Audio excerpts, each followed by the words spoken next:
जय हिंद दोस्तों, आज हम लोग बात करेंगे मूल अधिकार के बारे में। ये मूल अधिकार आर्टिकल 12 से लेकर के 35 तक है। ये भाग 3 में आता है। इसमें पढ़ना है नैसर्गिक अधिकार के बारे में।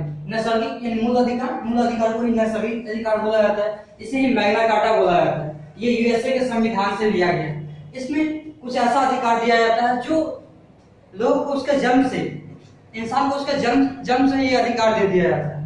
इसमें आर्टिकल 12 में पढ़ना है, राज्य की परिभाषा दिया गया है। बताया गया कि राज्य उसे कहते हैं जिसका कानून संसद में बनता हो, जो अपने एम्प्लॉय का जो सैलरी वगैरह है वो सारा कुछ खुद से डिसाइड कर देता है।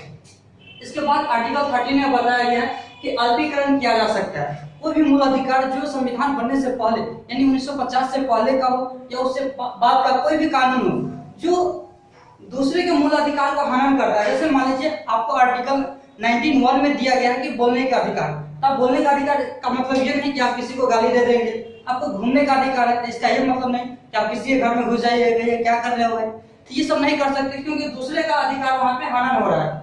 तो वैसा संसद वैसा कोई कानून नहीं बना सकती है जिस कानून से एक को तो मूल अधिकार मिलेगा लेकिन उस मूल अधिकार से दूसरे का हनन होगा, उसको सुप्रीम कोर्ट क्या करेगी, आर्टिकल 13 के तहत खत्म कर देगी। इसके बाद है समता या समानता का अधिकार। ये आर्टिकल 14 से 18 तक दिया गया है।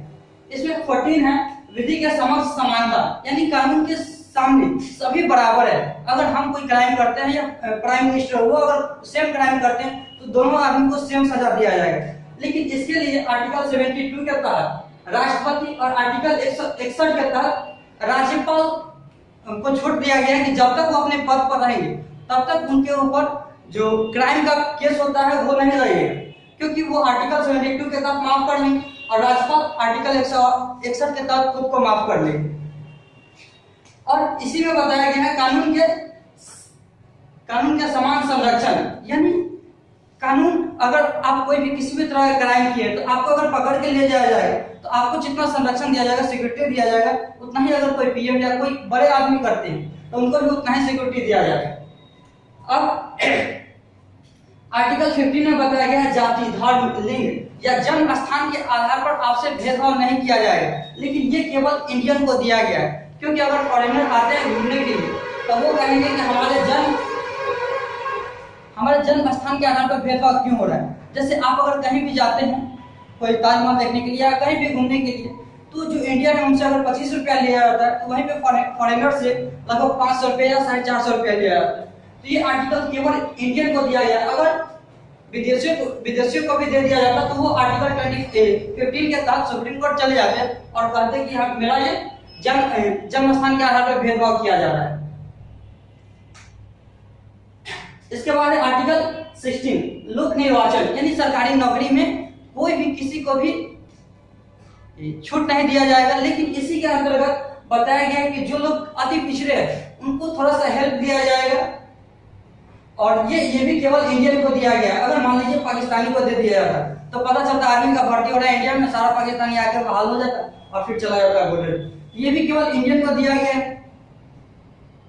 और इसके बाद आर्टिकल 17 अस्पृश्यता, यानी छुआछूत का अंत किया गया। अगर आप किसी से छुआछूत का भाव रखते हैं या किसी को कोई अगर टच कर देता है उसको बोलते हैं कि आप ये जात के हैं तो हमें छू दिए, तो आर्टिकल 17 का वायोलेशन हुआ। ये आर्टिकल 32 के तहत सुप्रीम कोर्ट जा सकता है या आर्टिकल 226 के तहत हाई कोर्ट भी जा सकता है, क्योंकि उसके फंडामेंटल राइट्स जो मूल अधिकार है आर्टिकल 17 जिसमें आप छुआछूत नहीं कर सकते उसका यहाँ पे वायोलेशन हुआ है।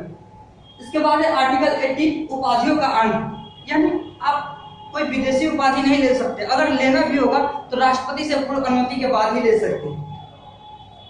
अब लेकिन इसमें शिक्षा का उपाधि आप ले सकते हैं, जैसे पीएचडी करिए तो डॉक्टर या कोई अदर डिग्री की है तो वो डिग्री का उपाधि ले सकते हैं। जैसे 1990 को मोरारजी देसाई को दिया गया था निशाने पाकिस्तान। निशाने पाकिस्तान वो पाकिस्तान का सबसे बड़ा अवार्ड है जो हमारे प्रधानमंत्री थे उस समय मोरारजी देसाई, उनको दिया गया। आर्टिकल 19 से लेकर के 22 तक स्वतंत्रता का अधिकार दिया गया है। इसमें स्वतंत्रता का अधिकार आर्टिकल 19 में कहता है अभिव्यक्ति यानी बोलने की आजादी है। हम लोग अपना अभिव्यक्ति कर सकते हैं, एक्सप्रेस कर सकते हैं, झंडा लहराने की आजादी है, पुतला जलाने यानी किसी भी नेता वगैरह का पुतला अगर जलाना होगा तो वो सारा अधिकार में दिया गया है। आर्टिकल 19 के फर्स्ट में दिया गया है। आरटीआई, राइट टू इंफॉर्मेशन, यानी सरकार से हमें इंफॉर्मेशन ले सकते हैं कि कितना इनकम टैक्स आया है और कितना कहाँ खर्च किया गया, कितना घोटाला हुआ है, वो सारा कुछ हम लोग जान सकते हैं। और प्रेस की स्वतंत्रता भी दिया गया है, आर्टिकल 19 के फर्स्ट में दिया गया है। इसके बाद आर्टिकल 19 के सेकंड में बताया गया कि बिना हथियार का सभा कर सकते हैं, यानी आर्टिकल 19 के फर्स्ट में है कि हम लोग बोल सकते हैं, एक्सप्रेस कर सकते हैं। सेकंड में बताया गया है कि हम लोग सभा कर सकते हैं, लेकिन बिना हथियार का एक मीटिंग कर सकते हैं। मीटिंग करने के बाद फिर अगर संगठन बनाना होगा तो संगठन बना सकते हैं। फिर आर्टिकल इसी में बताया गया फोर्थ में कि घूमने की आजादी, अगर संगठन बना लिया तो संगठन बनाने के बाद कहीं भी घूमने की आजादी दी गई है।